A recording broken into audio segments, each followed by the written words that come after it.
Good morning বন্ধুরা, সবাই কেমন আছেন? আশা করি খুব ভালো আছেন, আর আমিও ভালো আছি। আজকে জানেন তো, গাছটায় ফল হয়েছে আর পাখিগুলো সব আনাগোনা করছে। এই যে ফল হলো, পাখিগুলো আসবে, যাবে, খাবে ফলগুলো। চলুন চা খাওয়া যাক। চা বসিয়ে দিই। সবার আগে চা খাবো, তারপর অন্য কাজগুলো করব। আর চা একটু এলাচ দিয়ে দেবো। এলাচটা দিলে চায় আমার খুব তো ভালো একটা ফ্লেভার আসে, ভালো লাগে চাটা খেতে।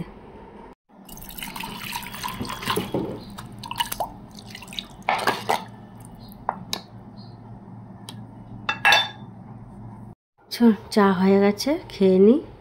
আর সবার আগে চা না খেলে কোনো কাজে মনও বসে না, জানেন তো।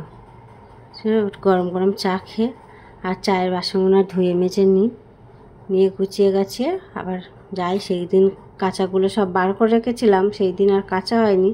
ভাবলাম আজকে ওগুলো কেচে নিই। চানের আগে সব কাচতে দিয়ে ওয়াশিং মেশিনে কাচতে দিয়ে চলে যাবো চান করতে। ততক্ষণ কাঁচা হোক। আর কতটা দেখুন বেরিয়েছে, একবারে হবে না, দুবারে দিতে হবে, কারণ অনেকগুলো জামা কাপড়।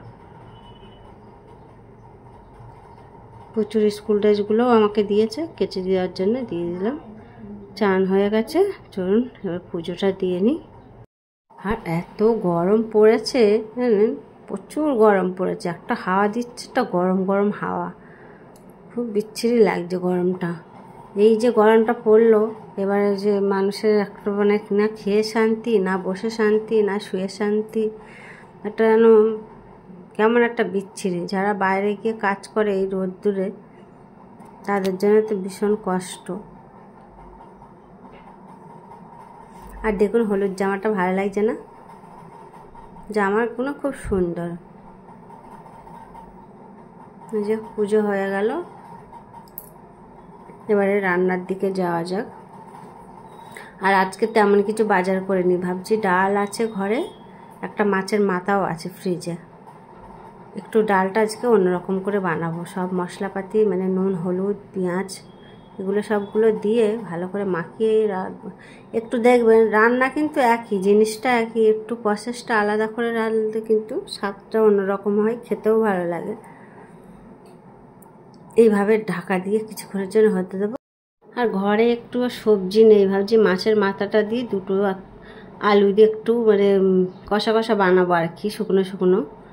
আর একটা উচ্ছে আছে, ভাজা করবো, ডাল এই দিয়েই হয়ে যাবে। আর সবজি একদম নেই, এই গরমে আর বাজারে গেলাম না। ভাবছি আলু ডাল যেখানে আছে ঠিক কোনো না কোনো ম্যানেজ হয়ে যাবে। এই বুদ্ধি খাটে এটা রান্না করলাম। আর পয়লা বৈশাখ কিন্তু আর মাত্র কয়েকটা দিন বাকি আছে। এখনও কারোর কিচ্ছু কেনাকাটা হয়নি। কারোর বলতে বাচ্চা কাচ্চাদের এখনও কিছুই কেনাকাটা হয়নি। একদিন ভাবছি বেরোবো বিকেলবেলা, হয়ে উঠছে না। মাছের এটা তো হয়ে গেছে, চচ্চড়িটা আর এই উচ্ছে আলু ভাজাটা করলেই হয়ে যাবে রান্না পুরো শেষের দিকে। আর দেখুন কাঠগুলো কিছু একটা হয়েছে,